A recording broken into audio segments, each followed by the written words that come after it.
Hey, hey, hey.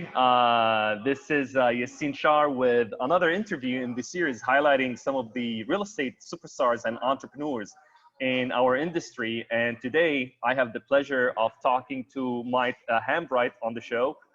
Mike, how are you doing, buddy? I'm great. Glad to be here. I'm excited to have you on, Mike. You see, Yeah. Mike is the leader behind FlipNerd. He runs probably one of the most popular masterminds, Investor Fuel.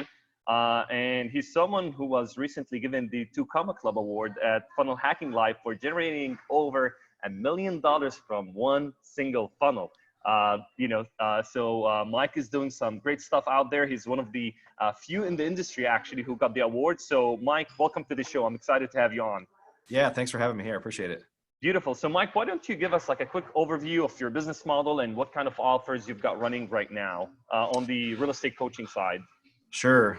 On the coaching side, yeah. So I have a few different aspects of my business. So for kind of first and foremost, I have always been a real estate investor. So for about, not always, I shouldn't say that, for about 12 years, 2008 is when I started real estate investing, left corporate America and jumped into real estate. And we actually were pretty successful from the beginning. So some of it is without going too far into the backstory.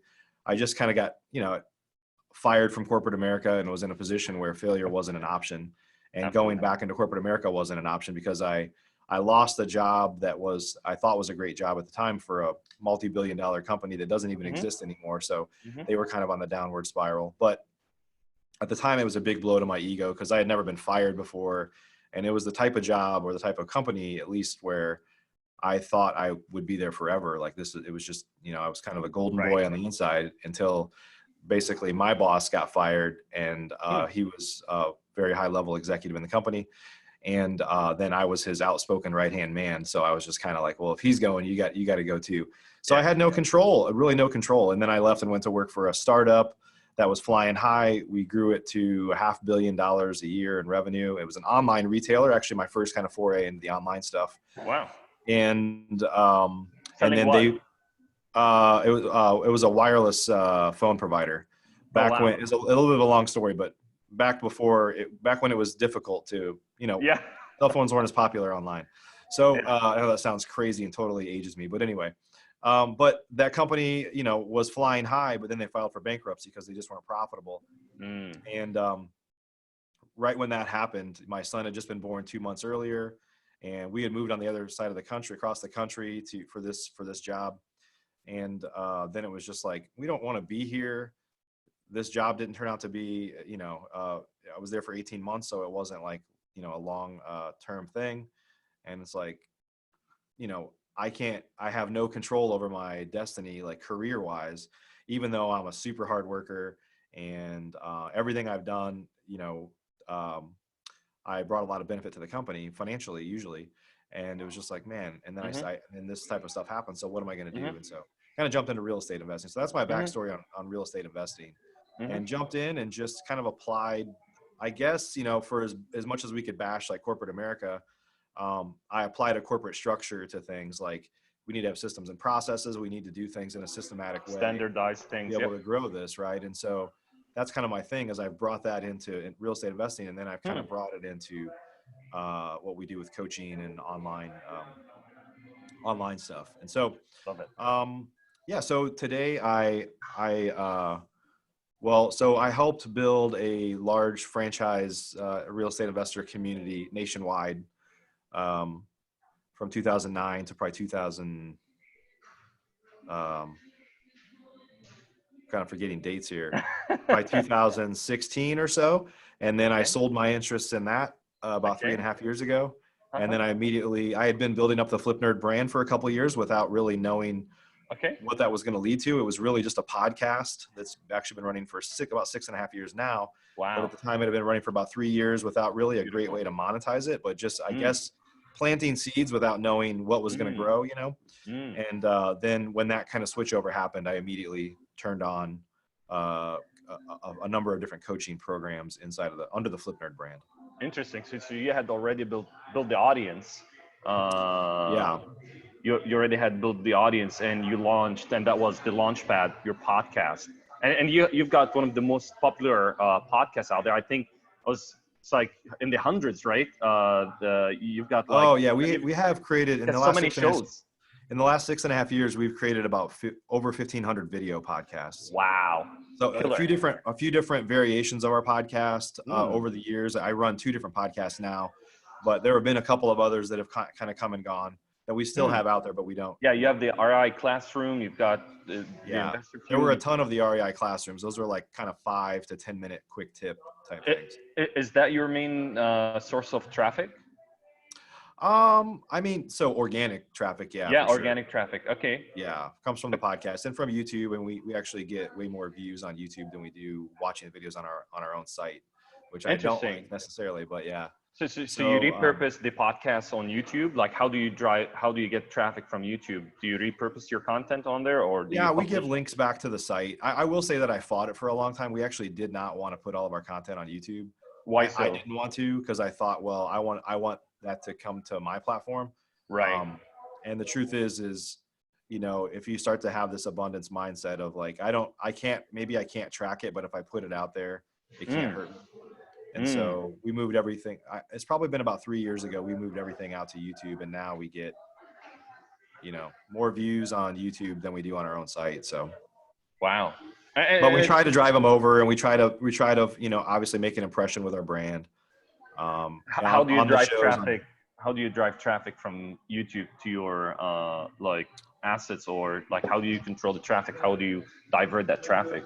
What kind of offers do you put out? Simply by on the show, we basically say where to get more access to more resources, and then having links in the description. So I definitely won't advocate that it's like it's the best approach, but it's just what we do, So you drive them to an opt-in.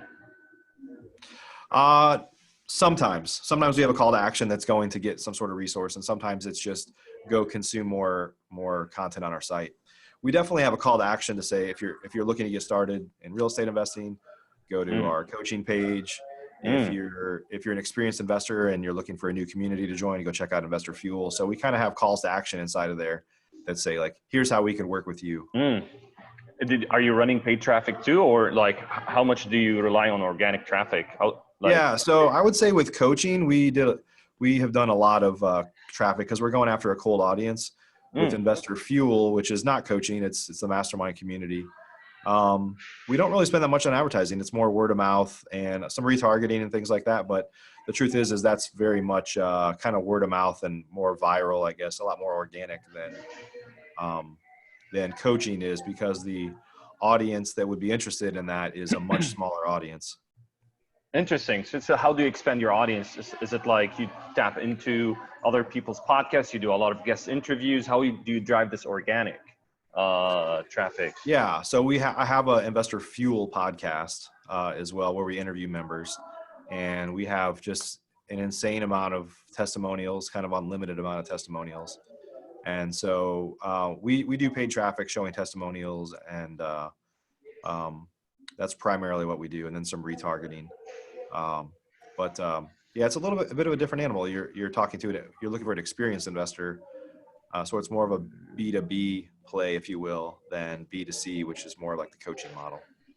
Interesting. So you're doing like kind of like a very targeted segmentation, and I see a lot of, and I see it in your offer. So now it's like I'm seeing a pattern, and I'd love to talk about Investor Fuel, because like you've got the platinum group and you've got the gold group. You've recently rolled out a new offer, like a continuity, the Flip Nerd boardroom, targeting. You're very specific with your messaging, and I love that. So how important it is to like be very specific in in your content, targeting a specific market segment. Because I'm seeing a pattern here of doubling down. So I'll say this, like forever, we didn't really try to segment our list. We just, if you got on the list, you're on the list, and we're communicating to everybody the same. Right. So we definitely are nowhere close to where I want to be, but we definitely do a couple of things now to ask the question, how many deals have you done in the last year? So we did an online event a couple months back, and drove a bunch of new traffic for that, and learned like how to, okay, next time, here's how we're going to 10X this thing. But we simply just said, for example, in that we ran it was all we hardly spent any money on traffic. We were just marketing to our own list, had some of the attendees, influencers, marketed a little bit if they would. And Oh, is it the online summit? Are you talking about the online summit yeah, that you we did? did Okay. we called it New Year Freedom. It was a New Year Freedom event. It was a 2-day online event, Uh-huh. and it was free. But on the second page, we basically said, we're going to give you access to all the recordings if you just simply fill out the survey below, Beautiful. which took like 2 minutes. But the main thing we asked in there was, how many deals have you done over the last 12 months? And we kind of had buckets, 0 to 10, or haven't started yet, 1 to 10, up to 50 to 500 or whatever. So that allowed us to kind of segment who's experienced and who's not. And so we should have done that a long time ago, but now we're a little more focused on segmenting people because we communicate to them differently. That's interesting. So, and this Yeah. online summit, was this the first online summit you do, or have you done summits before? So here's the thing. I actually I'm not saying this from a place of ego. I did an online summit before anybody else that I know. So about 4 years ago, we did this huge event. It was called the REI Power Summit.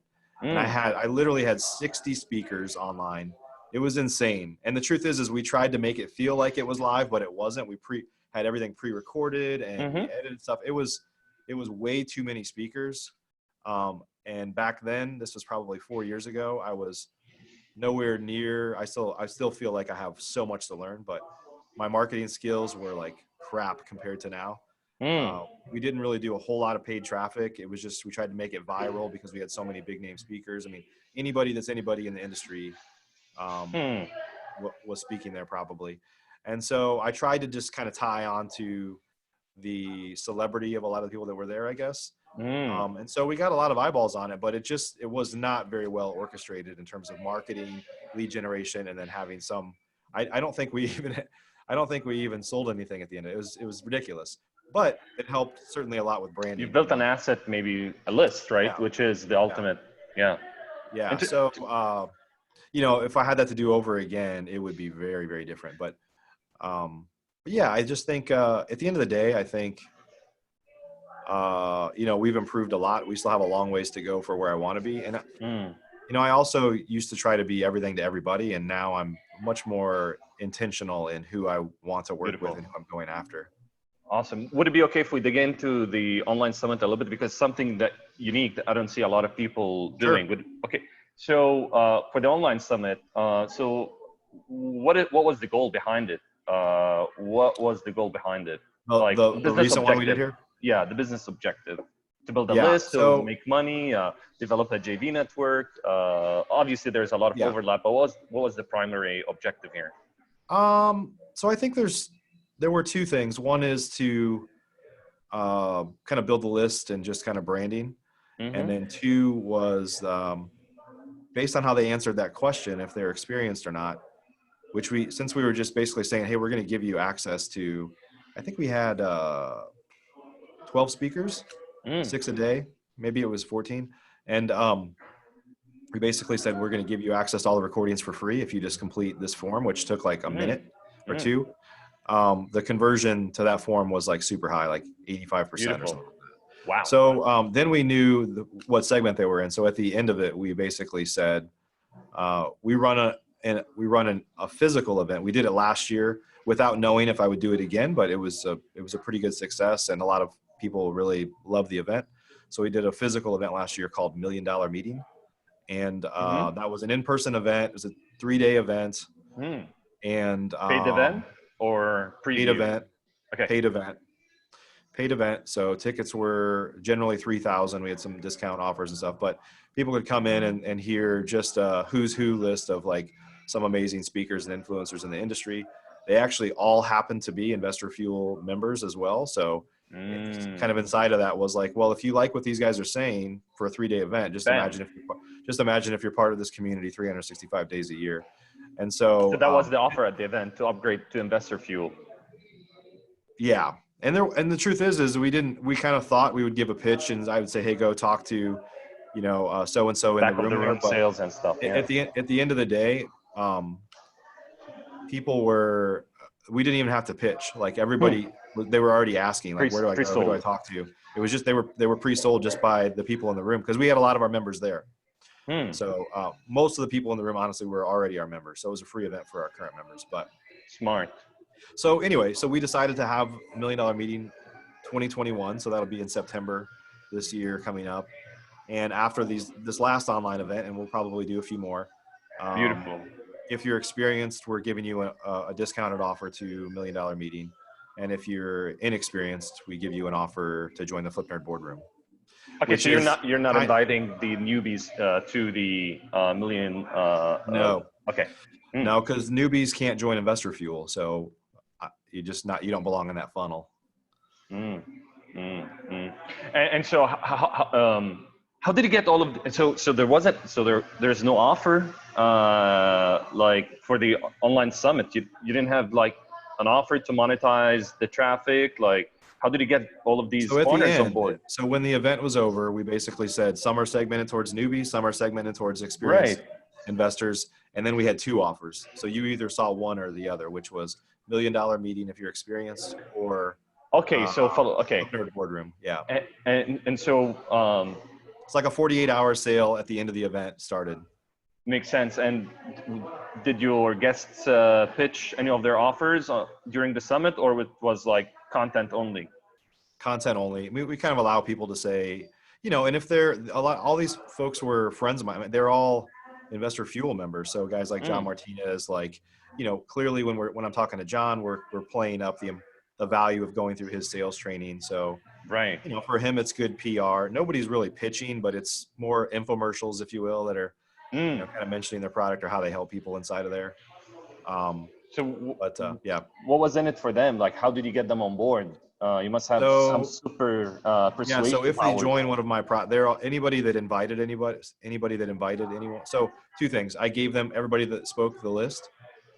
I'm sorry, I didn't understand that. I gave everybody that spoke the list of registrations. Oh, so you shared the Yep. opt-ins. Okay. Yep. And Okay. then I anybody that invited anyone, we gave them a referral tracking code so that if they later became a member of Investor Fuel or they joined my other program, we would pay them a referral fee. Interesting. So you shared the opt-in list with all the guests, All the uh, speakers, all the speakers. all the speakers, and everyone was required to mail, or was it optional? It's with these types of folks, it's always optional. I can't force anybody to do anything, but So, and you would still share the opt-in list. Okay, interesting. yeah. Yeah, I Interesting. did say that if they helped bring on a minimum amount of people that I would give them the list. So Okay, so there was a minimum. Okay, if you right. drive X amount of people, okay, and like, I'm just curious, and you don't have to share exact numbers, but like number of opt-ins, like this event, kind of event, like what kind of numbers uh, did you expect to So I think attract, and did you hit that goal we had about 1,500 opt-ins in total? in total for the event. Yeah, and the truth is if I had to do over again, which I do because we're going to be doing another one here pretty soon, probably within the next 30 days or so. We didn't send a lot of paid traffic to it. I was just marketing it to our list. I saw it on And Facebook. Yeah, I saw it on Facebook. I yeah, didn't see a lot of. and I was relying on affiliates. This is the truth. I've actually never been that great at affiliate marketing. I haven't been able to monetize other people's offers myself very much. And the times that I've relied too heavily on, I'll just allow affiliates to bring me traffic. I've usually been disappointed. Like I usually leave Mm, there saying, I really should have put my own money behind it. mm. And so that is in fact what we'll do next time is we just have to make sure, when you're I should have done, not that I was careless with other people's actions, driving people to our list, but if I believe in what I'm doing, I just need to put more of my own money up front driving traffic. I Feel more driving comfortable in my offers on the back end. driving traffic, leveraging their platform, like hey, like John Martinez, like hey, I'll spend $5,000 or whatever retargeting your email list, driving them to the opt-in. Is that how Yeah. how are you planning on spending that media buying budget? I mean, something like that is a possibility, I guess. Or just we have a pretty good sized list. I mean, we could really heavily retarget our own list and just really even go after cold traffic. So, or targeted cold traffic based on interests. Interesting, interesting, interesting. But all And these things are like it's not like I know here's the keys to the kingdom. It's like you just iterate. You try something, and oh, that doesn't work. So let me do it. Here's how I'm going to do it next time, right? I mean, that is the one thing that I would say about everything I've done is those that know me well, they know that for the first few years that we were building FlipNerd, I literally lost millions of dollars. Like a lot of it was in way over engineering the platform to just literally throw it away after it was done, after spending almost 7 figures on it. You mean fulfillment platform? The website flipnerd.com. Okay. Yeah, because initially, right now, it's just blogs and shows, and it's pretty simple. But initially, it was a listing platform for off-market deals. We had an advertising platform where we're selling sponsorships, and ads are showing up all over. And so it was just way over-engineered. And part of it is I just got sloppy with, I had the resources, and I just got sloppy. Yeah, well, I thought if I built it, they would come, and they came, but they just didn't bring their wallets. So. Wow, that's a big lesson. I think a lot of times simple work. So a lot of people are surprised when we say like, and I don't have anything against selling over the phone, but a lot of people are surprised when we say, hey, we sell like $2,000, $60,000 high ticket real estate coaching offers over a Google Doc. It's like, really? Yeah, I mean, so when you focus on the core, right, the core is the message and the offer and the audience that you're targeting. If you're segmented and you're putting the right offer in front of the right people with the right message, all this whiz-bang Frankenstein funnels, if you can't sell an offer in a note, over a notepad, a Frankenstein funnel is not going to change that, right? Because the core of the process is the offer. I'm sorry for the noise here. I'm at a coffee shop, so wanted to be in a nice place for you here. So beautiful. So why don't we dig into the Investor Fuel Mastermind? Could you give us a little bit of an overview of the offer, the deliverables, the pricing, the guarantees, and let's run through it a little bit. Yeah, so it's evolved over time, but we've had the group for about 2.5 years. We have a little over 100 members right now, and we really kind of cater to single family investors, though there might be some changes there soon. We do have 2 groups, like you mentioned earlier. We have what we call a gold group, which is investors that are doing between 10 and 50 deals a year, and our platinum group, which is 50 deals a year or more. And so, there's definitely people in the group that are doing 400 or 500 deals a year. So some heavy hitters in there, but it's just, we have people that have transitioned from the gold group up to the platinum group after their businesses have grown. And so initially when I first started it, the intention really was to have more of that mid-level investor that's doing, let's say 10 to 50 deals a year. But just because of my network, because of all the relationships I built through FlipNerd and through other efforts, right, I very quickly attracted higher level people. And so we actually, the first meeting, I think it was it might've been at the 3rd meeting when we split the 2 groups.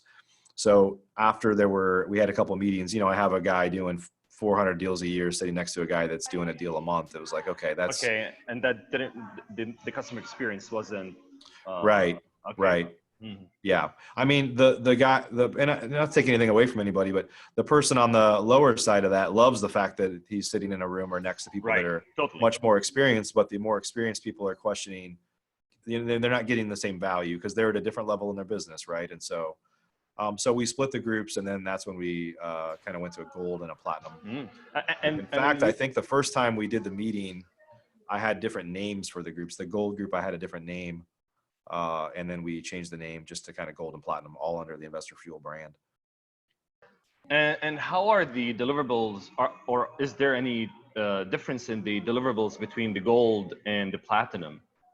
Or are the deliverables the same? It's just the type of people in each group? Yeah, so the rooms are segmented. So we have one group they come in earlier in the week, and the platinum group comes in later in the week. So there's a little bit of overlap, but they're segmented in terms of their hot seat presentations and things like that. Deliverability, like we act as an advisor. So if people call, I have a couple people on my team that help with support for sure.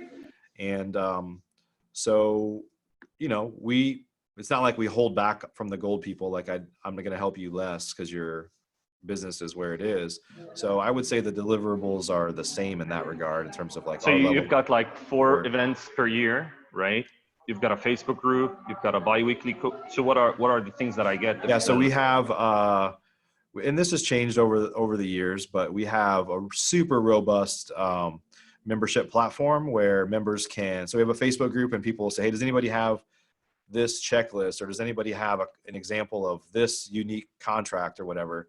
And so we've built up a system where they can upload it to their back-end profile, and that way, because you know what happens in Facebook, somebody's like, "Oh, what's your email address? I'll send it to you." "Oh, can you send it to Yeah. me too?" "Hey, can you send it to me too?" "Hey, can you send it to me too?"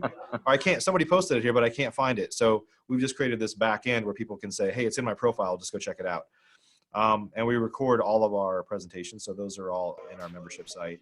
So people can people that come in, now have access Hmm. to, gosh, who knows, 2.5 years of presentations. I mean, Wow. hundreds and hundreds and hundreds for sure of Beautiful. past presentations. So we do have, last year we did 8 events. So we had these kind of Hmm. mini events that were, I say they're optional. Obviously everything's optional, but we had these smaller kind of get-togethers that were a little more fun. Like we would meet for a half day, go to dinner. The next morning we get up and go on a hike or something like that. And so we called those power retreats. So we tested that for like a year, and it was fun, but not enough of the group could participate. And, not everybody can get away for 8 times a year and as well. And so they're kind of regional. Usually, like if somebody either had extra time or they happen to be in that city or market or not too far away, they would come. So that it was good. We just didn't think that it was getting an impact as broadly as we'd like. So this year, what we're doing is we do something called a power chat, and so that's effectively 2 webinars a month that are kind of specialty content. So there might be somebody that is doing some Airbnb stuff that we don't really have time to talk about in detail at a larger meeting because it's nichey. So we'll have a webinar on that, and have them describe their business and some Q&A, because Interesting. there's other people always that are interested in that topic. So you bring in, so the members present. Yeah, it's all member driven, so it's other members that are experts in certain areas. You're one smart cat. Okay, good. So you've got But we members. have Can look, the member benefit is we have a lot of amazing people in our community, and right? they're not able to share everything they do at an event just because Huh. of just because Wow. it might be a nichey topic, right? But they Mm. still, we've created a culture based on giving and sharing. And so they're very forthcoming to share that information, and a lot of Wow. people are interested in Beautiful. learning more. How important creating culture in a mastermind and nurturing this giving culture and instilling these values. Do you qualify for that? We do. We do. Yeah, we're very big on, if you're, we we require giving. Like if you're not a giver, there are people that we've asked to leave before because Wow. they just didn't feel like they were the right fit. So not very many, because honestly, in the process of our sales process and our consultation process up front, we can usually tell who's a fit and who's not. Um, Makes and sense. so the truth is the people, they kind of self-select. Like if they're a Mm. taker, and they're there, they probably feel uncomfortable. Mm. So it's just, yeah, you rise up or you Right. leave. Beautiful. Yep. So I don't know if you're comfortable sharing, but like, what are maybe the price points that you've got for the mastermind? Yeah, so that's evolved over time. But right now, the gold group is 15, the platinum group is 20. We've been testing charging a $5,000 initiation fee as well on the front end. So most of our customers are billed monthly. We have an annual option that's discounted from that a little bit, but so we've been putting in place kind of an upfront fee and then an ongoing fee. Beautiful.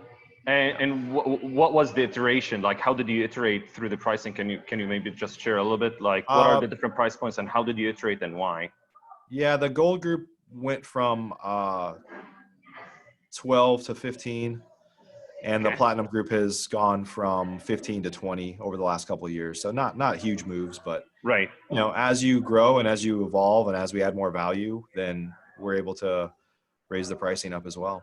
And what's the uh, thinking process behind the price structure? Why 5 upfront and then you finance the rest like over like a payment plan? What was the thinking behind that? Well, some of it is just, we don't have a huge retention problem, but if you Hmm. have something on the front end there, people have a little more skin in the game. And it's a one-time fee. So it truthfully was more around retention than anything. It's just like, how do we get people to join that are fully committed instead of like, well, I'll come check it out, kind of already knowing that I might leave after the first meeting if it's not a fit. We don't really have a lot of that. I mean, once people come into our culture, they're like, man, I can't imagine not being a part of this forever. Beautiful. So is that your guarantee? Like I can come to the first event and if I don't like it, I can ask for a refund or just cancel? they can cancel. Yeah. So we usually have a deposit up front. So we ask them to commit for a year. And if they come to the event and they say, this isn't a fit for me, then we won't charge them again. But those things are actually fairly rare. Mm, mm. That's interesting. And just to reiterate the deliverables, you've got now 4 live events. You've got a Facebook group. You've got 2 power chats a month, which is like training calls. And you've got a Facebook group. Do members have personal access to you, like a Voxer, one-on-ones? Yep. They just literally have our cell phones. So me and another guy that's on my team that really provides a tremendous amount of support, has been with me for about 10 years and a very big part of our culture. They have direct access to him. And we do, the truth is, we do a lot of things together. So next week, for example, next Wednesday, I leave for about 5 days and we're going to Yellowstone, snowmobiling and dog sledding in Yellowstone. And almost everybody that's coming is an Investor Fuel member. Wow. And so there's eight couples going to that. So it's usually subsets of our group, but everybody was invited and we would have brought more if more could have made it. But, there's things that we do like that. And there's, feels like a family. It's like, yeah. Well, it's funny because we, along the lines, one of our members came up with the hashtag Fuel Fam, and it's very much a family. Like people really care about each other. I love it. They really care about changes in people's lives, whether it's health issues, new babies, business breakthroughs, whatever it might be. And so, we're very big on kind of building a culture that, truthfully, it's not uncommon at all for people to say, I'm a member for life. Like I'm never beautiful. Leaving. Robert Cialdini talks a lot about community and unity. And that's a big driver in a lot of these masterminds, driver of retention. You keep saying retention and, it's not about making the sale, but it's about people sticking around for year after year after year. You don't have to share specific numbers, but what is the average retention you'd like to see with members? I want people to stay forever. The truth, but I don't have exact numbers to share with you, but we have a pretty good retention. I don't know how it compares to other similar masterminds, but we have a pretty good retention rate for sure. I would say I can't imagine that it's not better than average, but I don't know the exact details. I don't know how to compare it to others, but yeah, I would say the truth is for many reasons, I've kind of pulled back on my coaching program to lean into more of the experienced investor offerings. Because like Investor Fuel, it's fun. I get a lot of joy out of the relationships and helping people. The coaching side with newbies, which I've done for a long time, it's hard to have those peer-to-peer relationships because people are just not as confident or they're not as committed to their business, right? And so in many ways, we're leaning into that. So without derailing the conversation, we launched recently an agency model for real estate investors that's aimed at experienced investors that will be bigger than everything I've ever done combined by the end of this year. And it's massive. So, but it's aimed at the experienced investor that I can build a relationship with where we get to know that person, we know their family, we trust them, and we're helping them in their business. And so I think going after that kind of B2B model of experienced investors is really the biggest part of kind of my agency, like done for you, providing them for you services. Lead gen. Yep. Yeah. Specifically, we're data and analytics. We're doing something with data and analytics that is superior to anything else that's possibly available in the market. And then we manage their direct mail and skip trace their list if they want to do that. Love it. So how do you, I want to just a couple of more questions about the offer and then I want to jump into the funnel. How do you differentiate yourself in the market? Right. You've got a great community, you've got, camaraderie, the training, the access, but I can't experience that unless I'm in. So like, on the outside looking in, like how do you differentiate yourself in the marketplace? Like how do you make sure that you stand out in the sea of all of these real estate coaching programs out there? Like why would I come to Mike when there's like gazillion other masterminds? With coaching or with the masterminds? The mastermind. Yeah. You're right. That's a challenge that people, once they experience it, they're usually committed. They're like, this is amazing. I'm in. That is kind of why we launched the $1 Million Meeting last year. So it was to give people kind of a sneak peek behind the curtain of what our group is like, because the culture there, the feel, a lot of the people there, we allow our members to come at no additional cost. And so it very much feels like an Investor Fuel meeting. It's like a format's sample. different. The format's different because sample. it's more teaching and implementation than hot seats and accountability type stuff. But so it's a different format, but just that's kind of why we did that, was to give everybody a sneak peek. Interesting. So is that now your funnel? Like, is that like your entry? It is, yeah. And these things are always in progress. Like, right. The truth is I don't want to go do $4 million meetings a year and move them around the country or anything like that, because it's just from a lifestyle standpoint, that's just not what I want. And then the types of speakers and people that I have, I can't abuse those relationships, to say, hey, can you come speak 4 times or whatever. So, we've chosen not to do that. And so that's kind of what we're doing, is the online events to the $1 Million Meeting funnel is really kind of where we're aiming with. Beautiful. So how did you drive $1 million through, like, what landed you on the Two Comma Club award? Like, I mean, I've been to your site. I was like looking around, like, where's the webinar? Where's the VSLs? Where's all I saw is like application. You go straight to application. So are you assuming they're coming in pre-sold? Like what? Like how are you? Like, could you just walk me through, like, last year or like right now? Like, how do you drive? So Go ahead. Yeah, the coach, the award you're talking about was for coaching. So it was a combination of live events in Dallas that we did under another brand, actually. So. And so that's mostly what that came from. But then we have we've really kind of converted now just to have the online coaching versus live events and a higher end ticket. You're right. So when you say, sorry, go ahead. I'm so excited. I have so many things, but go ahead. Idea. So the online program now is, I say online because it's a group-based online program. We have online coaching calls and no one-on-one support. Is that the Flip Nerd boardroom you're talking about? So it's complicated, dude, if I kind of explain it to you, but it's got the way that the Flip Nerd boardroom has evolved, that's actually fairly new now, over the past couple months.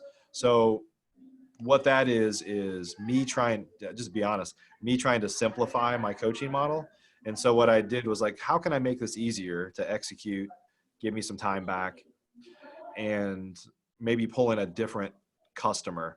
So what I did with Coach, so historically we had a 6-month program online, group-based, 10K.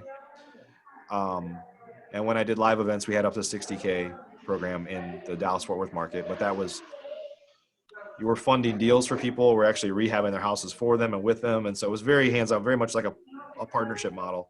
But the 10K model is online. And we had weekly coaching calls. And then we had, every month I did this event, a 1-day event called Fly In Friday. So you could come basically be a part of that event once a month. So, not many other programs have that, where they have the ability to physically meet, that are kind of group based and online. But that's, and you're leading those events? Yeah, I'm there the whole time. Yeah, I'm leading the whole discussion, Q&A all day long. Like, let's talk about lead generation. Let's talk about business systems and operations. Let's talk about, sales training. I might have people that are coming on in the room, like John Martinez, or different people that are experts that are coming on and sharing their knowledge via Zoom, right? So they'll join in the room. But. Is this what landed you on, like, the Two Comma Club award? Yeah, that is. The 10K coaching program. Right. So then what I've done here recently over the past couple of months is I said, hey, I think the best components of this are the coaching calls and this Fly In Friday Mm-hmm. I think that's done monthly. Some people were saying, "Hey, I'm not. The reason I don't come in is because it's one day. It's a lot of travel for one day." Mm. So we converted it to 2-day event once per Mm. quarter, once per quarter. Mm. So kind of a mini mastermind, but for the inexperienced or they're not qualified for investor fuel, let's say. Mm. And so, and I love the in-person stuff. I love the building relationship stuff. So it was a fit for me, even though it takes up a couple days of my time a quarter, but I do them right by my office. They're within a couple miles of where I live. So I make it easy. And, and then we're really kind of targeting more at somebody that has been through training before. They have some coaching. So they're not brand new. They don't need another coaching program. They just need a support community. And so that is, I basically have pulled out the coaching calls and the kind of 2-day a quarter event and rebranded that. I kind of like productized, just like pulled out a couple components, and I refer to that as the Flip Nerd Boardroom. And you lowered the friction. I mean, 10K, and it's Yeah, so now it's close enough to the 15K. Like if I want to join platinum, sorry, the gold, yeah like now. investor fee. So to join the Flip Nerd Boardroom, we're testing prices between $997 and $1997 upfront plus $297 a month. Oh, Yeah. okay. I thought it's 297 a month when I saw it on the website. So there's an initial setup We're or like testing. initial Yeah, we're testing some different price pricing points right now. and Yeah. structure. Okay, and so you're setting it on the phone or you're Nope. just on a page? Mhm. Yep. You're Yep. driving. How are Yep. you driving traffic to it? Right now through the shows, we're diverting traffic that used to come in for coaching and stuff. And so we're on the verge of just trying to figure out how we want to do that. Cause it's, the truth is I have a hard time not being involved in coaching because I've done it for so long. I Mm-hmm. mean, I've had thousands of people that I've taught over the years. So it's hard to turn that off, but I will say that I'm more focused on the experienced investor type stuff now, investor fuel and investor machine, which is our agency model. So it's one of those things as a business, you have to decide how many of these things can I do, right? Or how many of these things do I want to do? And so it's been something that I've been hard to let go of, but I've been kind of trying to simplify the model, lower the pricing so I don't have to manage a sales team, like all these things to try to make it a little more automated and a little more able to run automatically without a whole lot of my time.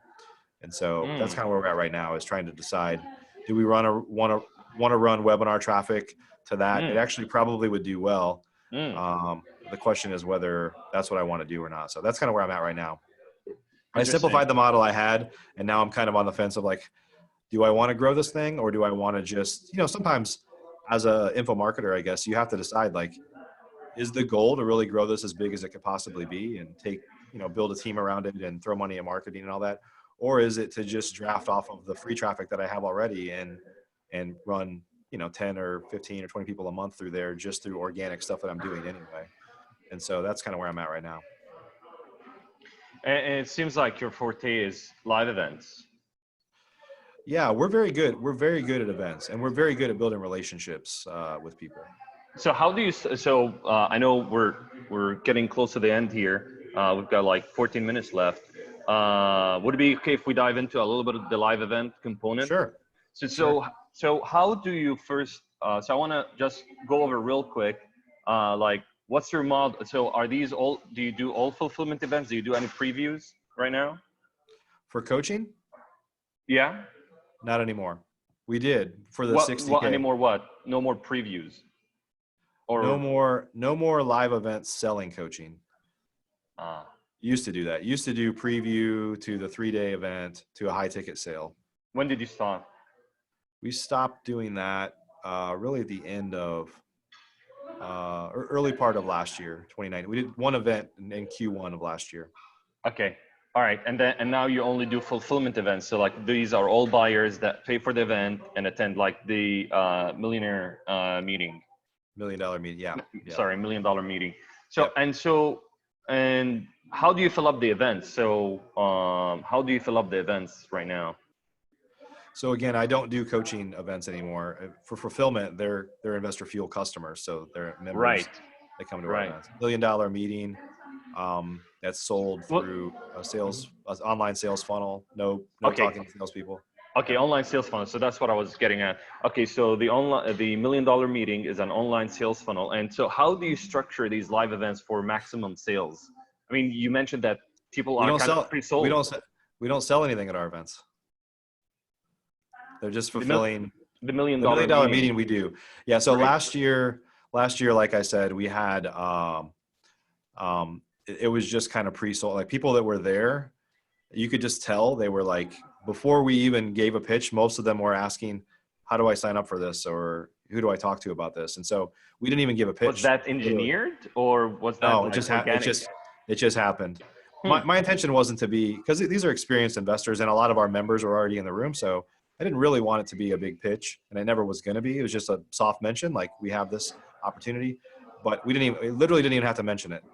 Hmm. Just because everybody that was there, we knew who they were if they were not a member, and we were all already talking to all of them before, and they initiated that before we even could give the pitch. So, Interesting. And so how do you drop the and pitches? it wasn't a huge event, by the way. It was like 75 people, and like 50 of them were already our members, and so. But Mm, the truth is this year, my goal is that the event will be quite a bit larger. like 200, September, 300 people. maybe 150, 200, which would be Okay. more than double the size from last year. And how do you plan on structuring the live event for maximum sales? I don't know that yet. Okay. And do you typically, so, so what we do, what we did at a live event last year, which we're looking to double down on it, is we handed, it was a 3-day event. And on the second day, just before we broke for lunch, we handed, so basically my partner on stage, hey, I'm opening up spots to work with people. And like, it was like 5-minute pitch, no mention of price, but hey, if you want more details, I've got an invitation for you. So they would go to the registration desk and pick up an invitation with their name on it, and technically it was a sales letter. It was a sales letter, and then right, so that would do all the selling, right? We're not doing any of the selling, no hard pitch, right? And then really the revenue came in on the follow up.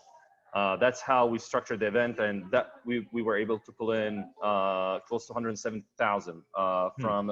from about 30 people, 40 people.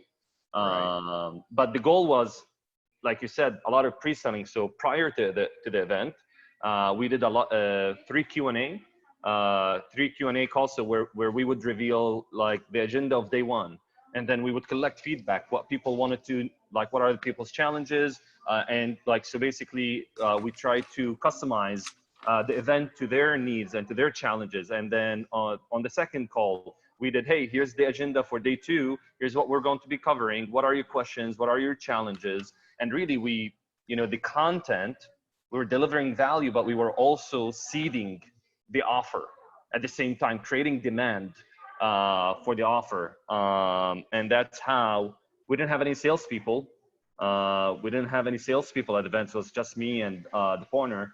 Yep. And honestly, like, we maybe had 2-3 people like come to us at the event, like wanting to sign up, but people went back home and with the sales letter and sat on it.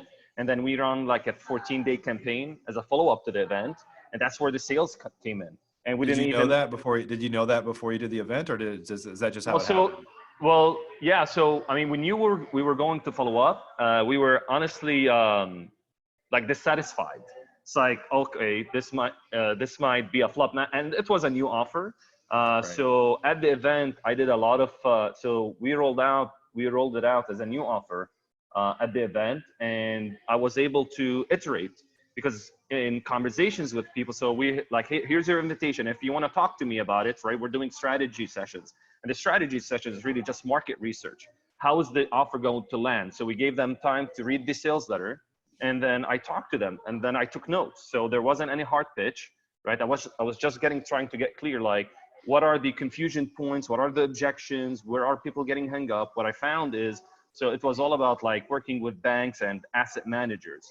And these people had already bought the product around that, and they didn't want like to get more deals with asset managers. They felt, okay, I got all the training that I need. So what they were excited about is notes. So they were buying into a new opportunity. They didn't want an improvement offer. So the biggest lesson there is people are more excited about buying into a new opportunity than an improvement. So Right. so they bought before the event. So these are all buyers of about $2,500 course about how to work with asset managers at banks. So at the live event, it was a 25K offer, and our promise was, hey, how to get more deals from asset managers. It's like, no, it's like, I don't feel like I need like more help getting more deals, so I'm not too interested in that. And so we had guest speakers at the event presenting about notes, and people were excited about that. So like, are you guys doing anything about notes? And I kept hearing notes, notes, notes. So then we iterated on the entire offer. So we repositioned the offer and talked about making money buying notes, and Right. sales started coming in. Hmm. And that was on the follow-up. Yep. We still delivered on like how to get more deals from asset managers, but that was the secondary benefit or secondary promise. We led Sure. with the promise, so people wanted a new opportunity rather than like buying an improvement offer. And this is not about me. I'd love to hear. I wanted to But share like I how. think you're, part of your story there is that, I know that you're sharing this with other marketers, info marketers, Yeah. influencers, whatever. Is at the end of the day, this is what I'll say. I used to kind of pride myself on being really hardworking, and I still work very hard, no doubt. But I think now probably if I have a differentiating factor, it's that I'll just pivot for as long as I have to until something works that I like and Beautiful. enjoy and believe in, right? And so I think if there's a message there, it's like, don't be afraid to pivot. If something's not working, try something different. Totally. Yeah. Absolutely. And like you can mentally masturbate, sit in a corner, hey, like what is the offer, what is the message, and write the copy and all of that. But really, until you put the offer in front of someone and get that feedback, really that's like and let people vote with their wallet. Are they going to buy? Like I pride myself like, hey, we've sold multiple seven figures worth of real estate coaching programs like last year. It's like, but you still like you get these offers is like you never know. You think it's a Right. winner, but until you get the market feedback, you really never know. I know we're getting to the end of the call here. We've got a couple of minutes left.